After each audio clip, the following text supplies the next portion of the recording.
பரமக்குடி அருகே 2.5 வயது பெண் குழந்தை தலை துண்டித்து கொலை செய்யப்பட்ட வழக்கில் மனநலம் பாதிக்கப்பட்ட இளைஞர் கைது செய்யப்பட்டுள்ளார். ராமநாதபுரம் மாவட்டம் பரமக்குடி அருகே யமனேஸ்வரம் கிறிஸ்தவ தெருவை சேர்ந்த தேசிங் ராஜா டெய்சி தம்பதியின் 2.5 வயது பெண் குழந்தை தலை துண்டித்து கொலை செய்யப்பட்டு குழந்தையின் தலை அருகில் உள்ள ஊரணியில் வீசப்பட்டுள்ளது. தகவலின் பேரில் அங்கு சென்ற போலீசார் நீண்ட நேர தேடுதலுக்கு பிறகு குழந்தையின் தலையை ஊரணியிலிருந்து மீட்டனர்.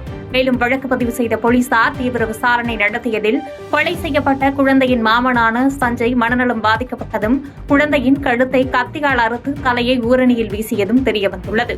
தொடர்ந்து தலைமறைவான சஞ்சயை கைது செய்த போலீசார் தீவிர விசாரணை நடத்தி வருகின்றனர்.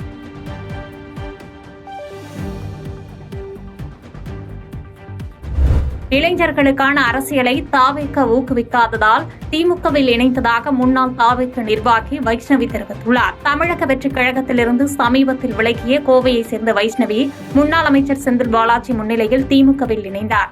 தொடர்ந்து செய்தியாளர்களிடம் பேசிய வைஷ்ணவி, தமிழக வெற்றிக் கழகத்தில் கடந்த 1 வருடமாக இணைந்து பயணம் செய்தேன். இளைஞர்களுக்கான அரசியலை தமிழக வெற்றிக் கழகம் ஊக்குவிக்கவில்லை என்று குற்றம் சாட்டினார்.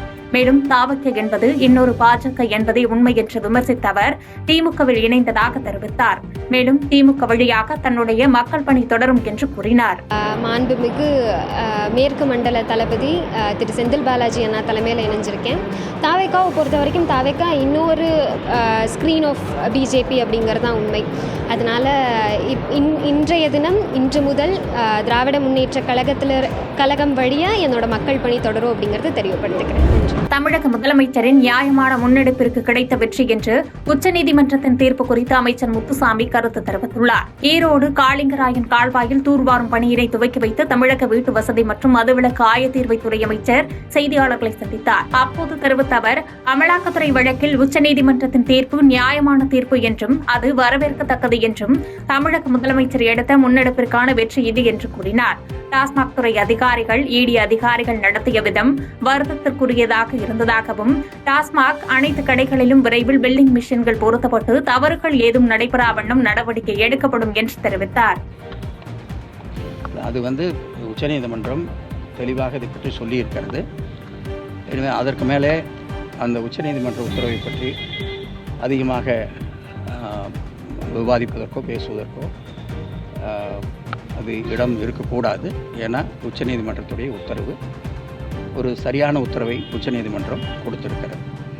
உச்சநீதிமன்றம் அந்த மாதிரி ஒரு கருத்தை சொல்லியிருப்பது என்பது தமிழ்நாடு அரசு, குறிப்பாக நம்முடைய முதலமைச்சர் அவர்கள் எடுத்துக்கொண்டிருக்கிற முன்னெடுப்பிற்கு ஒரு நியாயம் இருக்கிறது என்பதை அந்த உச்சநீதிமன்றத்துடைய உத்தரவு நமக்கு ஒரு காட்டுகிறது என்பதுதான் இதில் இருக்கிற ஒரு செய்தி.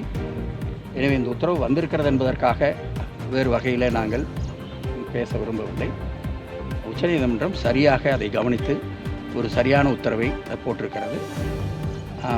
எப்படி இருந்தாலும் அரசியலமைப்பு சட்டம் என்பதுதான் ஒரு எல்லோருக்கும் மேன்மையானது என்பதையும் அது வலியுறுத்தி இருக்கிறது. திருச்சியில் அரசு பொருட்காட்சியை அமைச்சர் KN நேரு திறந்து வைத்து பார்வையிட்டார். செய்தி மக்கள் தொடர்பு துறையின் சார்பில் திருச்சி அண்ணா விளையாட்டரங்க வளாகத்தில் அமைக்கப்பட்டிருந்த அரசு பொருட்கண்காட்சியினை நகராட்சி நிர்வாகத்துறை அமைச்சர் KN நேரு தொடங்கி வைத்து பல்வேறு அரசு துறைகளின் சார்பில் செயல்படுத்தப்படும் திட்டங்கள் குறித்து அமைக்கப்பட்டிருந்த கண்காட்சி அரங்குகளை பார்வையிட்டார். தமிழ்நாடு முதலமைச்சரின் பொற்கால ஆட்சியில் செயல்படுத்தப்படும் மக்கள் நலத்திட்டங்கள், சாதனைகள், செயல்பாடுகளை அனைத்து தரப்பு மக்களும் அறிந்து பயன்பெறும் வகையில் 27 அரசு துறை அரங்குகள் என மொத்தம் 32 அரங்குகள் அமைக்கப்பட்டுள்ளன. 45 நாட்கள் நடைபெறவுள்ள இந்த பொருட்கண்காட்சிக்கு நுழைவு கட்டணமாக பெரியவர்களுக்கு 15 ரூபாயும் சிறுவர்களுக்கு 10 ரூபாயும் நிர்ணயிக்கப்பட்டுள்ளது. இந்நிகழ்வில் மாவட்ட ஆட்சித்தலைவர் பிரதீப்குமார், மாநகர காவல் ஆணையர் காமினி, மாநகராட்சி மேயர் அன்பழகன் ஆகியோர் கலந்து கொண்டு சிறப்பித்தனர்.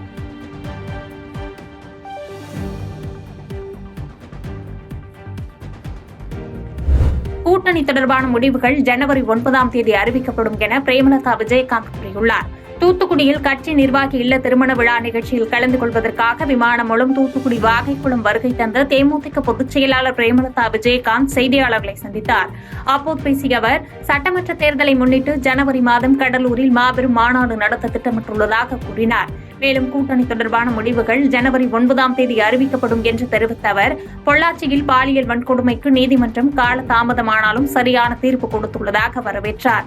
மேலும் இதேபோன்று தூத்துக்குடி துப்பாக்கிச் சூட்டுக்கு நிச்சயமாக நீதியரசர்கள் உடனடியாக நல்ல தீர்ப்பை மக்களுக்காக வழங்க வேண்டும் என்று கேட்டுக் கொண்டார். மக்கள் குருவியை சூடுற மாதிரி கொண்டுட்டாங்க. அது மிகப்பெரிய ஒரு தப்புங்க. அது யாராலையுமே ஏற்றுக்கொள்ள முடியாத ஒரு விஷயம். ஆனா ஏன் இவ்வளவு கால தாமதம்னே தெரியல. இப்ப பொள்ளாச்சியில பாருங்க, நம்ம பாலியல் வன்கொடுமைக்கு கோர்ட் சரியான தீர்ப்பு கொடுத்திருக்காங்க. அது மாதிரி இன்னைக்கு இங்க நடந்த துப்பாக்கி படுகொலைகளுக்கு நிச்சயமாக நீதி அரசர்கள் உடனடியாக ஒரு நல்ல தீர்ப்பை, மக்களுக்கான தீர்ப்பை தரணும் சொல்லி நான் தேமுதிக சார்பாக கேட்டுக்கொள்கிறேன். இன்னும் காலதாமதம் செய்யாமல். சரிங்களா? செய்திகளை உடனுக்குடன் தெரிந்து கொள்ள கீழ்கண்ட கேபிள் மற்றும் டிடிஎச் நெட்வொர்க்குகளில் எம்நாடு செய்தி தொலைக்காட்சியை காணுங்கள். பாதகம் செய்பவரை கண்டால் நாம் பயம் கொள்ளலாகாது பாப்பா. மோதி மிதித்துவிடு பாப்பா, அவர் முகத்தில் உமிழ்ந்து விடு பாப்பா. அண்மை செய்திகளை உடனுக்குடன் தெரிந்து கொள்ள இணைந்திருங்கள் எம்நாடு தொலைக்காட்சியுடன்.